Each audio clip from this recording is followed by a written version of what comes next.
Hi guys, welcome back. So today I want to make a video about service dogs, what they are, why people need them, and why you should be leaving them alone. So I have it written down so I don't forget. I'm looking down. That's what that is. So first of all, service dog. Service dog is a dog uniquely trained to help mitigate an individual's disability. So, I've written down the 4 main types that you'll more commonly see. So, if the individual is blind, they may have a guide dog. If the individual is in a wheelchair, has issues getting around, that'd be considered a mobility dog. If the person has diabetes or seizures, something along those lines, it's a medical alert dog. And there are also dogs trained for psychiatric work. So you have like PTSD, anxiety, BPD, something along those lines. That would be in the psychiatric category. So if you see those, a lot of people, they wear patches, they put patches on their dogs. So, you know, that's us trying to communicate to you, the general public, hey, that's what my dog does. Hopefully that's one less question you guys ask us, because we go over it over and over and over, and it gets tiring. Not everybody wants to talk about their disabilities with a stranger. So, the service dogs, they do not need to provide papers. There is no registration. So if you're over there thinking, oh, you know, I have such and such, my back hurts sometimes, I'm gonna go online and register my dog as a service dog, and it's just $50. That's a scam. You're out $50 and your dog's not a service dog. I'm sorry. Service dogs, they do not need to be vested. So those patches I talked about on the harness, their vest, whatever it is they're wearing, that is a courtesy to the general public. We do not have to put that on our dogs. So when I go out and I work Annie, she could go out naked. She doesn't have to wear anything, and a lot of people in hotter climates don't put anything on unless they need to, like the mobility or whatnot. And service dogs, they do not need to be harassed. So if you guys are out in the store and you see that cute puppy, they're just so cute, they're so well behaved, the last thing that handler needs is you coming up and just making those kissy noises and grabbing at their dog and distracting them from their work. Because like I said, those medical alert dogs, you distract them and you've put that handler at risk for serious bodily harm. You've distracted their medical equipment, because that is what service dogs are. They are medical equipment. You are interfering with them working. And just know that in some states, that is actually a felony. In other states, it's just a misdemeanor. Others, service dogs are less protected, unfortunately. So, you might be asking yourself, do I need a service dog? Well, something you need to ask yourself and ask your doctor is your condition disabling? Does it change your quality of life? If you and your doctor both agree yes, then you need to ask another question. Would a service dog benefit me? Or would a service dog harm me? And I don't mean that the dog's going to turn around and hurt you, but I mean, is that going to set you and your health back? Is that extra stress because you need to care for the animal? You need to keep them well groomed. They need to be well groomed. You need to feed them. If they're a mobility dog, they're going to need to have their OFAs done. So they need to be checked and cleared for mobility work. And a lot of people elect to owner train, like myself, because going to a program is not feasible.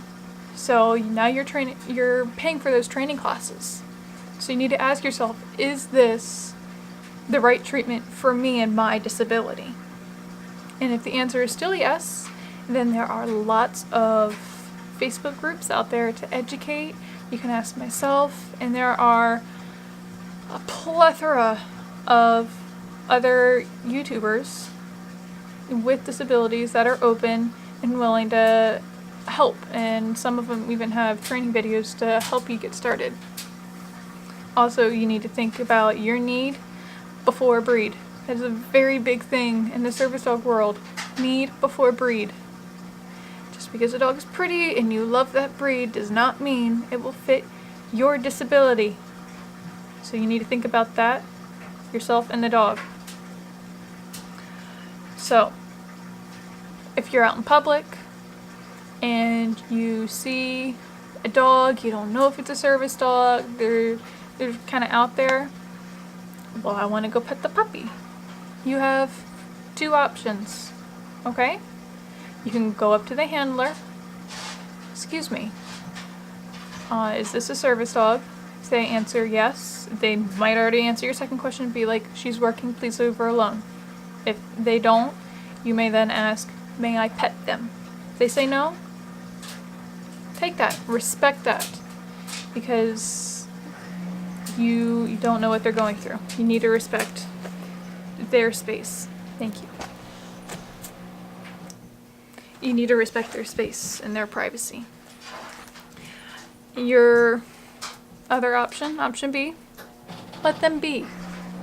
You have no idea how grateful and relieved I am when I'm out working my service dog and a person and I make eye contact and I see them look at Annie and I see that question already broadcasting across their forehead, and I see that desire to run up.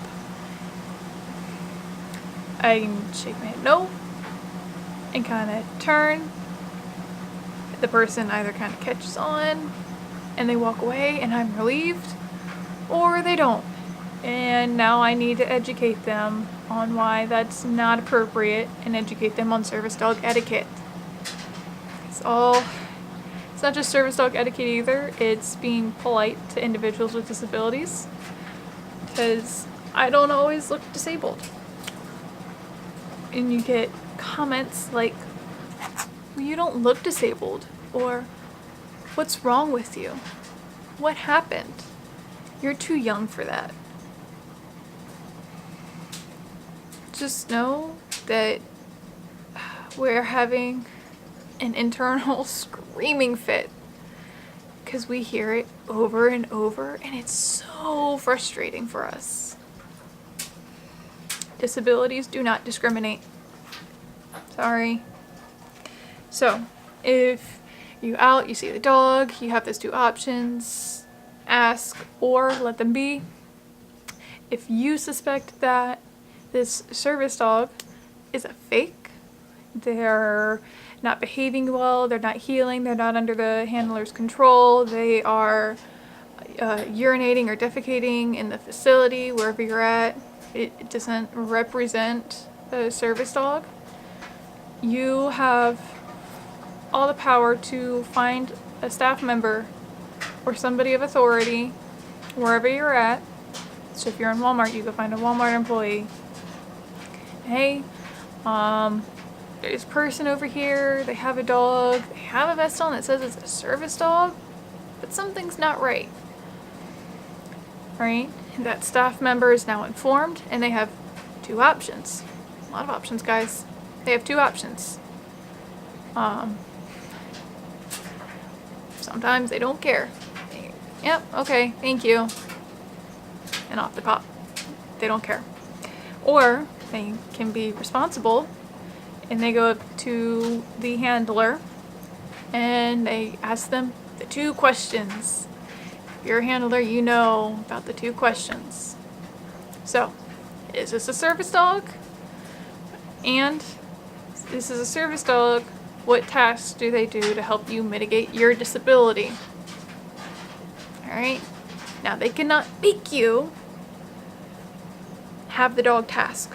that would put your health in danger, and it's not recommended. I'd be like, yeah, my dog does such and such. Fido task. It is not safe. I don't encourage just offering that. You're going to teach misinformation. They're going to think they can do that.